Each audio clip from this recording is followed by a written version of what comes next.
الحمد للہ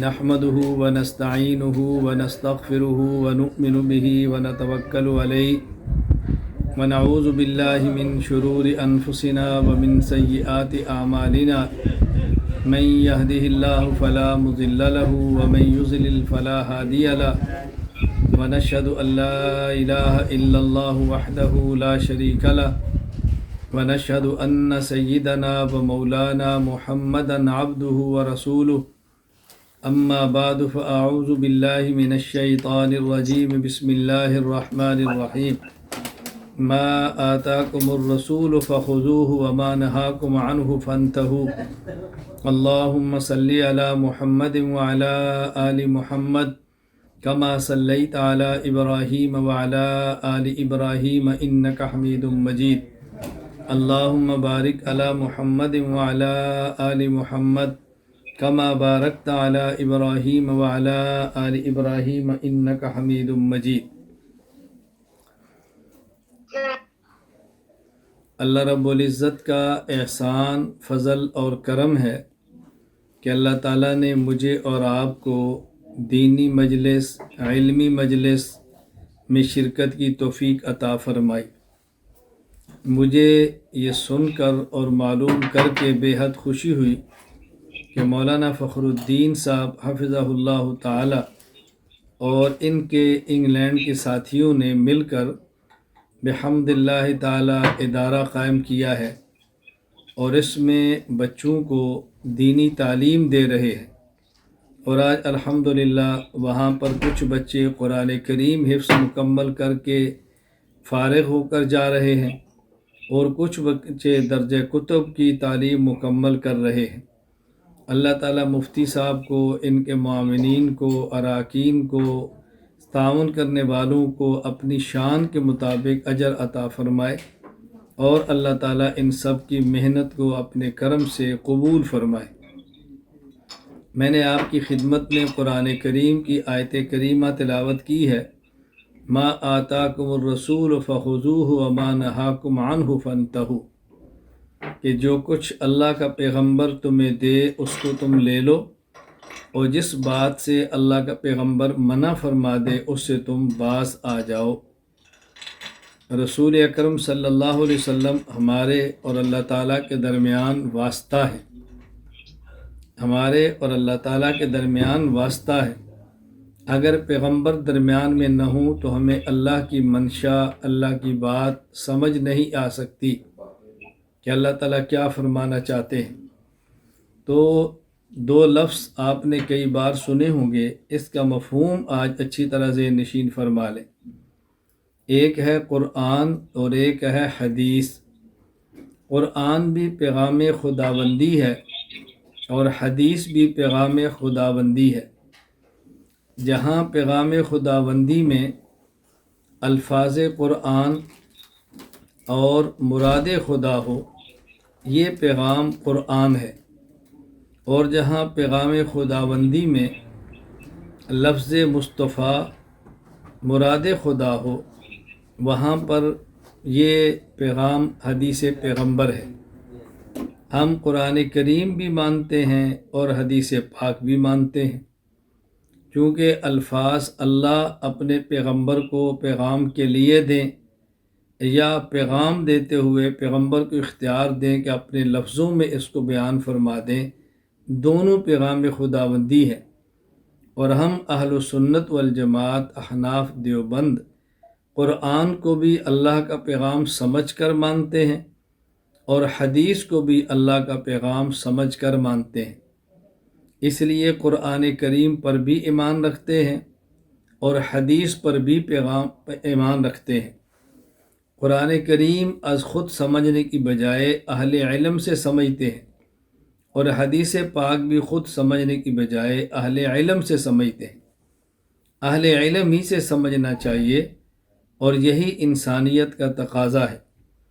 یہ دینی مدارس اسی وجہ سے قائم کیے جاتے ہیں کہ لوگوں کو الفاظ قرآن بھی سمجھائے جائیں، قرآن کریم کے معانی بھی بتائے جائیں، اور قرآن کریم پر عمل کے لیے میدان اور ماحول بھی دیا جائے۔ اسی طرح حدیث پاک کے الفاظ سمجھائے جائیں، حدیث پاک کے معانی سمجھائے جائیں اور حدیث پاک پر عمل کرنے کا ماحول دیا جائے۔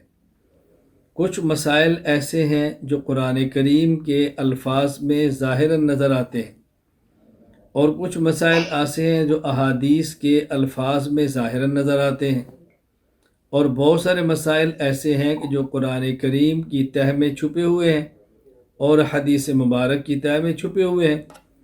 جس طرح دنیا میں بعض نعمتیں وہ ہیں کہ جو زمین کے ظاہر پر ہوتی ہیں، اور زیادہ تر نعمتیں وہ ہیں جو زمین کی تہ میں چھپی ہوتی ہیں۔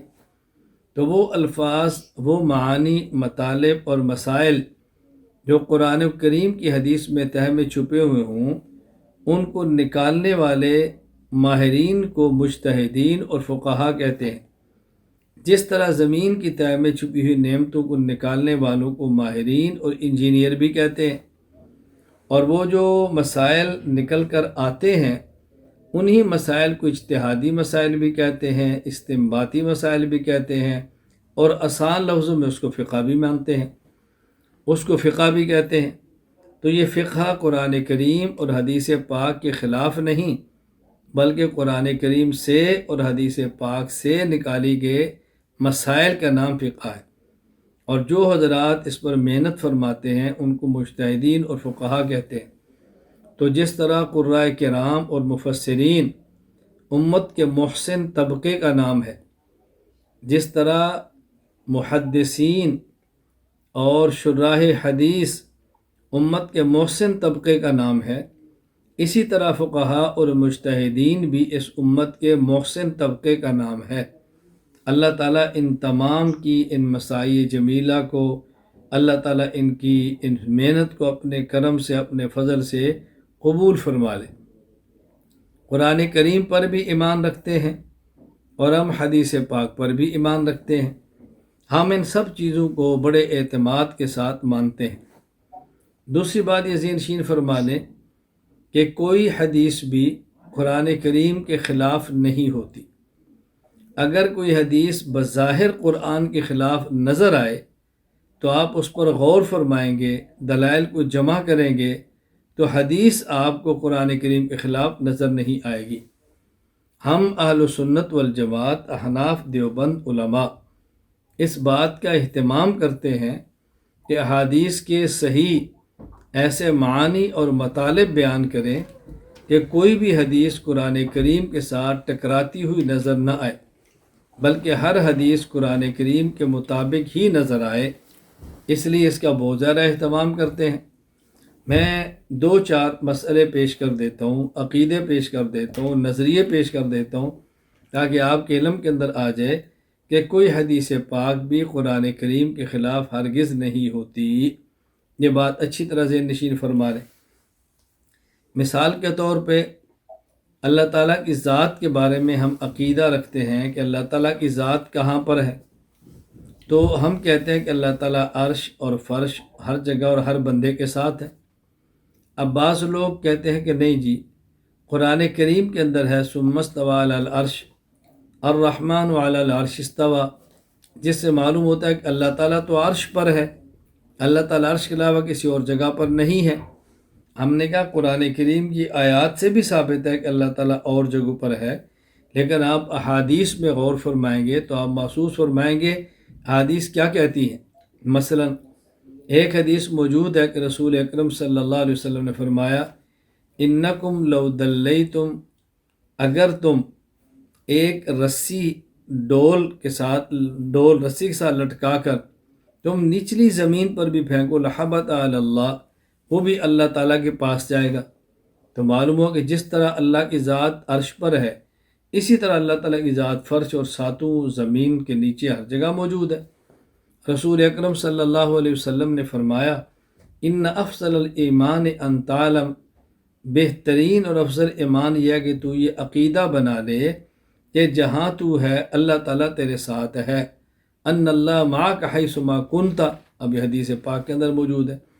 تو دیکھو یہ حدیث قرآن کے خلاف نہیں، بلکہ یہ حدیث قرآن کریم کے مطابق ہے۔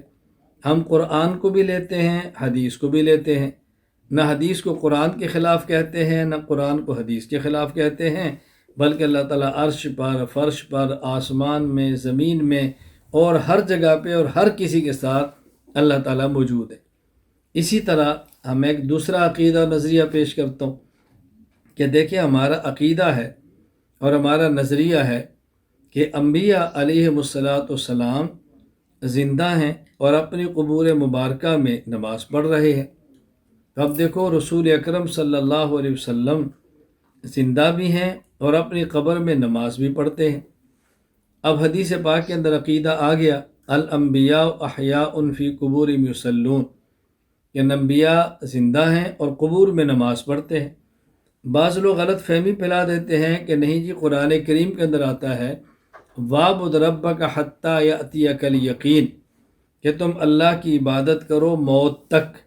تو جب اللہ موت تک عبادت کی بات کرتا ہے تو آپ کیسے کہتے ہیں کہ موت کے بعد بھی عبادت ہے؟ ہم کہتے ہیں ہم قرآن کریم کو بھی مانتے ہیں اور ہم حدیث پاک کو بھی مانتے ہیں۔ قرآن کریم سے ثابت ہوا کہ موت تک عبادت ہے اور حدیث پاک سے ثابت ہوا کہ موت کے بعد بھی عبادت ہے۔ اب دونوں میں فرق کیا ہے؟ ایک ہوتی ہے عبادت تکلیفی اور ایک ہوتی ہے عبادت تلذذی۔ عبادت تکلیفی کا معنی کہ جس عبادت کے کرنے پر اجر اور ثواب ملے اور نہ کرنے پر گناہ اور عذاب ملے، اور عبادت تلذذی کا معنی کہ جس عبادت کے کرنے پر لذت اور مزہ آئے اور جس کے نہ کرنے پر لذت اور مزہ نہ آئے۔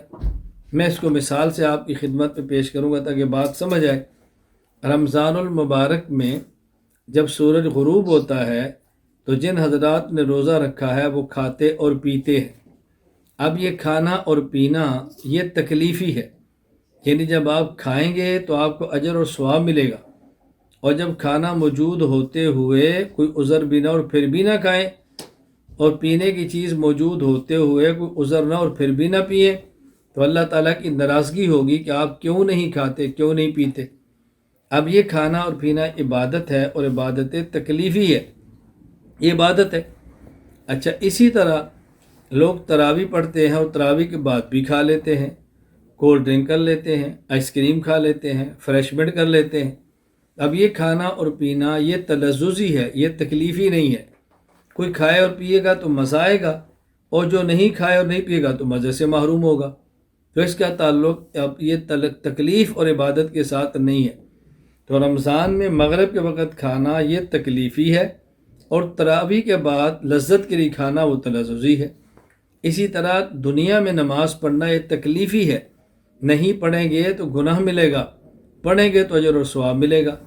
اور قبر میں پیغمبر کا نماز پڑھنا وہ تلذذی ہے، یعنی اگر قبر میں کوئی شخص نماز نہیں پڑھتا تو نماز والی لذت نہیں، اور اگر پڑھتا ہے تو نماز کی لذت مل رہی ہے۔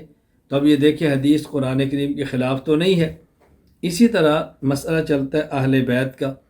ہم اہل السنت والجماعت احناف دیوبند پیغمبر پاک صلی اللہ علیہ وسلم کی بیویوں کو بھی اہل بیت مانتے ہیں، اور ہم پیغمبر پاک صلی اللہ علیہ وسلم کی اولاد کو بھی اہل بیت مانتے ہیں۔ نہ ہم قرآن کریم کو چھوڑتے ہیں، نہ حدیث پاک کو چھوڑتے ہیں۔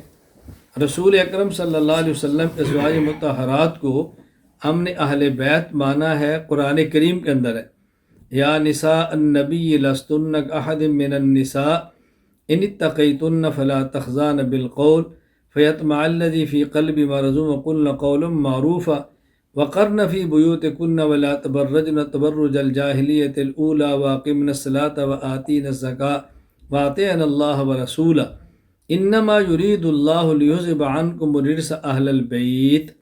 تو یہاں اللہ نے پیغمبر کی بیویوں کا اہل بیت فرمایا، اور حدیث پاک کے اندر رسول اللہ صلی اللہ علیہ وسلم تشریف فرما ہے، حضرت علی آئے، فاطمہ آئی، حسن اور حسین آئے، رسول اللہ صلی اللہ علیہ وسلم نے فجل لہم بکسائہ، اپنی چادر مبارک کے نیچے لیا اور اللہ سے دعا مانگی، اللہم ہؤلاء اہل بیتی، اللہم ہؤلاء اہل بیتی فاذہب عنہم الرجس وطہرہم تطہیرا۔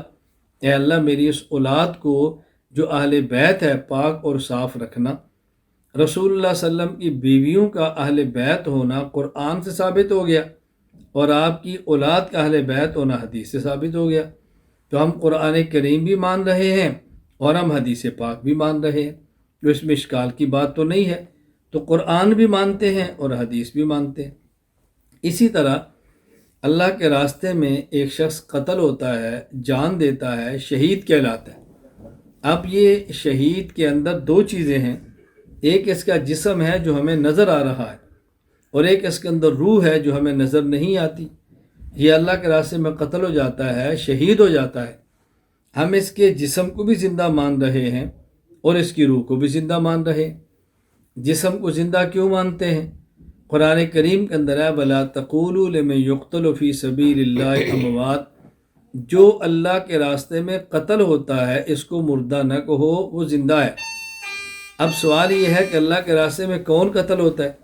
اللہ کے راستے میں انسان کی روح تو قتل نہیں ہوتی، قتل تو انسان کا جسم ہو رہا ہے۔ تو اس کا مطلب کہ اللہ تعالیٰ سمجھا رہے ہیں کہ وہ جسم جو اللہ کے راستے میں قتل ہو رہا ہے، اس جسم کو تم نے مردہ نہیں کہنا، بلکہ یہ جسم زندہ ہے۔ اب روح وہ زندہ ہے یعنی روح کہاں چلی گئی؟ تو رسول اکرم صلی اللہ علیہ وسلم نے فرمایا ارواحہم فی جیوف طیر خضر لہا قنادیل معلقۃ بالعرش تسرح من الجنت حیث تشاء، کہ شہید کی روح سبز پرندے کے پوٹ میں ہوتی ہے اور پرندہ جنت کی قندیل میں لٹکا ہوتا ہے اور جہاں چاہتا ہے جنت کے اندر سیر کرتا ہے۔ تو رسول اکرم صلی اللہ علیہ وسلم کے ارشاد مبارک نے بتا دیا کہ شہداء کی ارواح بھی زندہ ہیں۔ تو ہم نے شہید کے جسم کو زندہ مانا کیونکہ قرآن کے اندر آ گیا، اور شہید کی روح کو زندہ مانا کیونکہ رسول اللہ صلی اللہ علیہ وسلم کے فرمان کے اندر آ گیا۔ تو ہم قرآن کو بھی مانتے ہیں اور حدیث کو بھی مانتے ہیں، اس لیے قرآن بھی ماننا ہے اور حدیث پاک کو بھی ماننا ہے، کسی کا انکار نہیں کرنا۔ اور جو مسائل قرآن حدیث سے ثابت ہوتے ہیں ان کو فقہ کہتے ہیں، ہم نے فقہ کو بھی ماننا ہے۔ فقہ کے بغیر کوئی چارہ کار نہیں، عملی زندگی کا نام ہے۔ تو یہ بات میں نے آپ کی خدمت میں سمجھائی ہے، اس کو اچھی طرح ذہن نشین فرما لیں۔ میں ایک فقہ کی بھی مثال دے دیتا ہوں تاکہ بات اچھی طرح سمجھ آ جائے۔ اب دیکھیں قرآن کریم کے اندر ہے یا ایھا الذین آمنوا انما الخمر والمیسر والانصاب والازلام رجس من عمل الشیطان فاجتنبوہ لعلکم تفلحون، اے ایمان والو، انما الخمر شراب والمیسر اور جوا، اللہ فرما رہے کہ یہ ناپاک چیزیں ہیں، ان سے بچو، نجس ہیں، بچو ان سے۔ اب قرآن کریم نے الخمر شراب سے بچنے کا حکم دیا۔ لوگ چرس بھی پیتے ہیں، لوگ فیون بھی کھاتے ہیں، لوگ بھنگ بھی پیتے ہیں۔ اب کوئی بندہ کہ جی قرآن کریم میں تو بھنگ کا نام لے کر منع نہیں کیا، قرآن کریم میں تو چرس کا نام لے کر منع نہیں کیا، حدیث پاک میں تو ان کا نام نہیں لیا، تو کیسے کھانا حرام ہوگا؟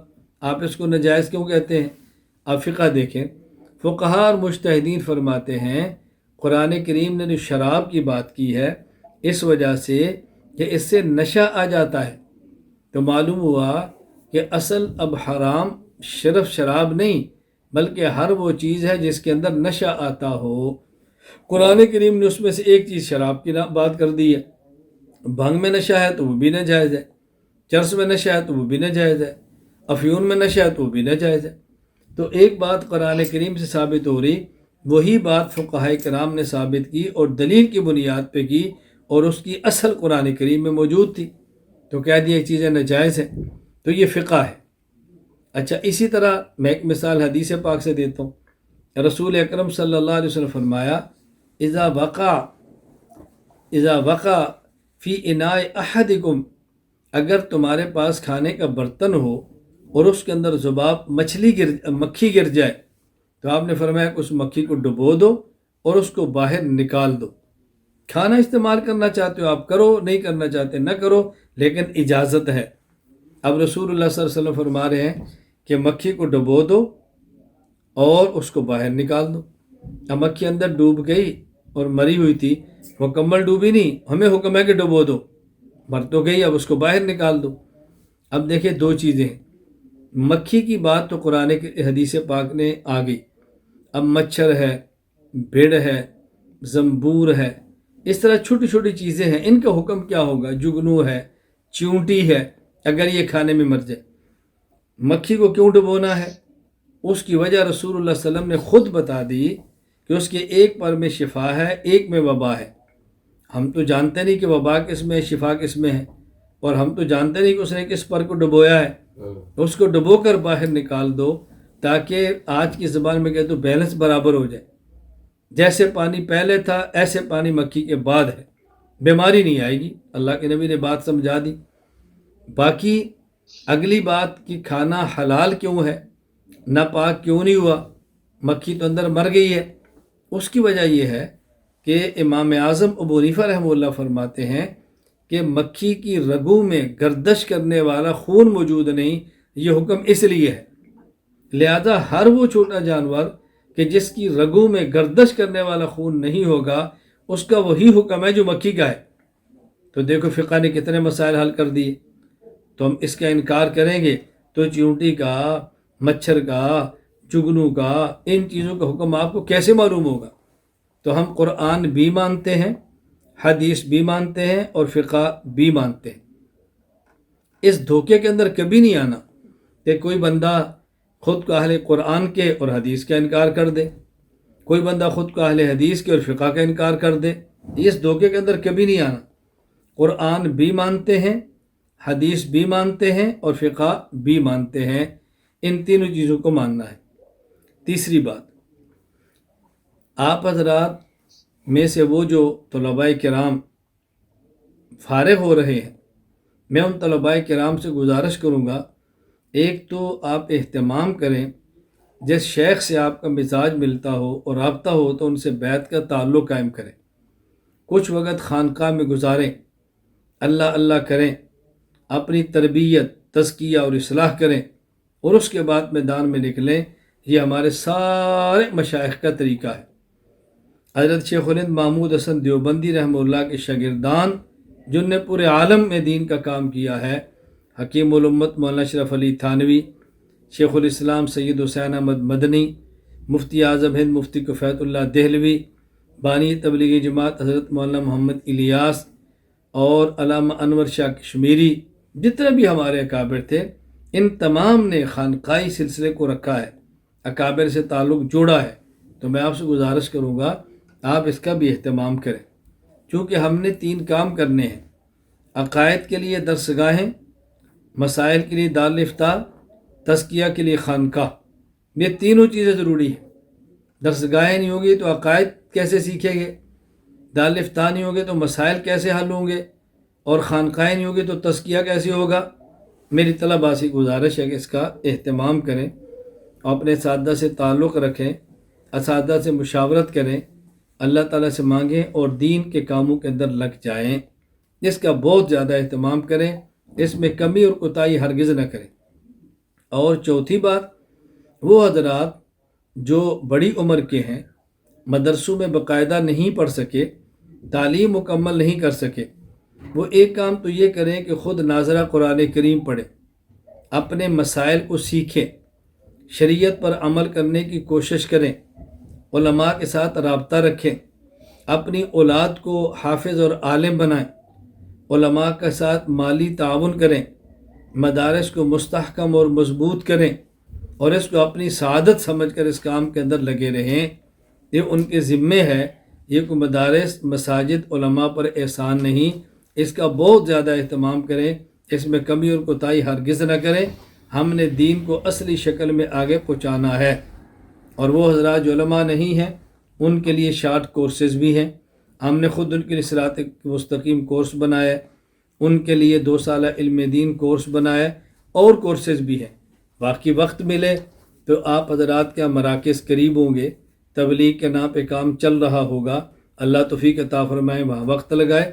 بہرحال اپنے کام کو جاری رکھیں اور جڑے رہیں۔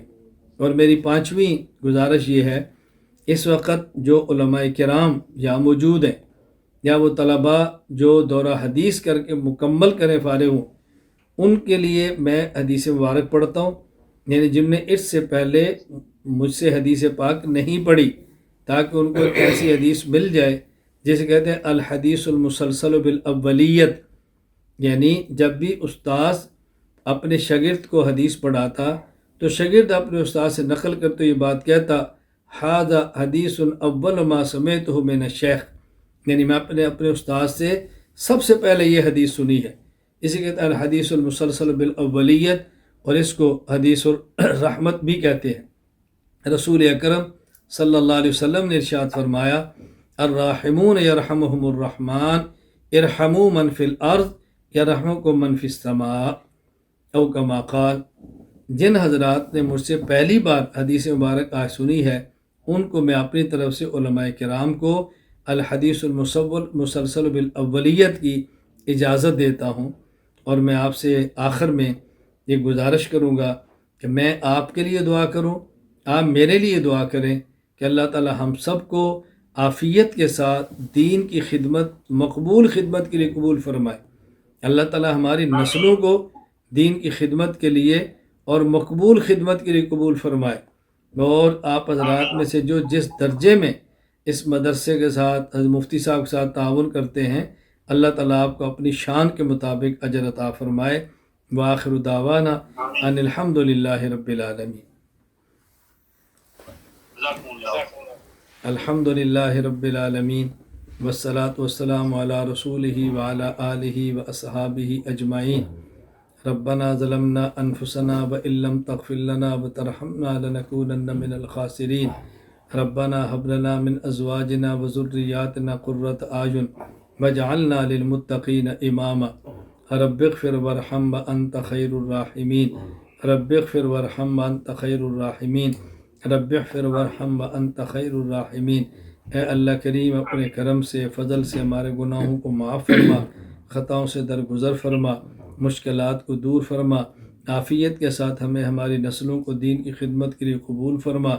یا اللہ یا کریم، تیرے دین کی خدمت کے لیے جو افراد، جو ادارے، جو جماعتیں متحرک ہیں، اے اللہ ہم سب کی محنت کو قبول فرما، اپنی شان کے مطابق ان کو اجر عطا فرما، ہم سب کو دیر اور دور کے لیے قبول فرما۔ اے اللہ دین کے مٹنے کا غم عطا فرما، احیاء سنت کا درد عطا فرما۔ اے اللہ اسلام والی زندگی، ایمان والی موت عطا فرما۔ اے اللہ کریم، جو بیمار ہیں ان کو اپنے کرم سے صحت کاملہ عاجلہ مستمرہ عطا فرما۔ اے اللہ جو دنیا سے چلے گئے ہیں، اپنے فضل سے ان کی مغفرت فرما۔ اے اللہ کریم، جو مقروض ہیں ان کے قرضوں کی ادائیگی کی صورتیں پیدا فرما۔ اے اللہ کریم، جس شخص کی کوئی ضرورت اور حاجت ہو اپنے کرم سے پوری فرما دے۔ اے اللہ ہم سب کو ماکرین کے مکر سے بچا، حاسدین کے حسد سے بچا، ساحرین کے سحر اور جادو سے بچا۔ اے اللہ کریم، ناظرین کی نظر بد سے بچا۔ اے اللہ کریم، اس مجمع میں جو حضرات تشریف فرما ہیں، کوئی دعا کرانا چاہتے ہیں، مجھ تک نہیں پہنچ سکے، رابطہ نہیں ہے، اے اللہ آپ ان کی حاجات کو اپنے کرم سے پورا فرما۔ اے اللہ ان کی ضروریات کو پورا فرما۔ اے اللہ کریم، ان کے گھروں میں خوشیاں عطا فرما۔ والدین کو اولاد کی خوشیاں دیکھنی نصیب فرما۔ والدین کے لیے اولاد کو ان کی آنکھوں کی ٹھنڈک بنا۔ اے اللہ کریم، اپنے کرم سے اپنے حبیب صلی اللہ علیہ وسلم کے صدقے ہماری دعائیں قبول فرما۔ اے اللہ جو مانگا وہ بھی عطا فرما، جو نہیں مانگ سکے بن مانگے عطا فرما۔ وصلی اللہ تعالی علی رسول خیر خلقہ محمد وعلی آلہ وصحابہ اجمعین، آمین برحمتک یا ارحم الراحمین۔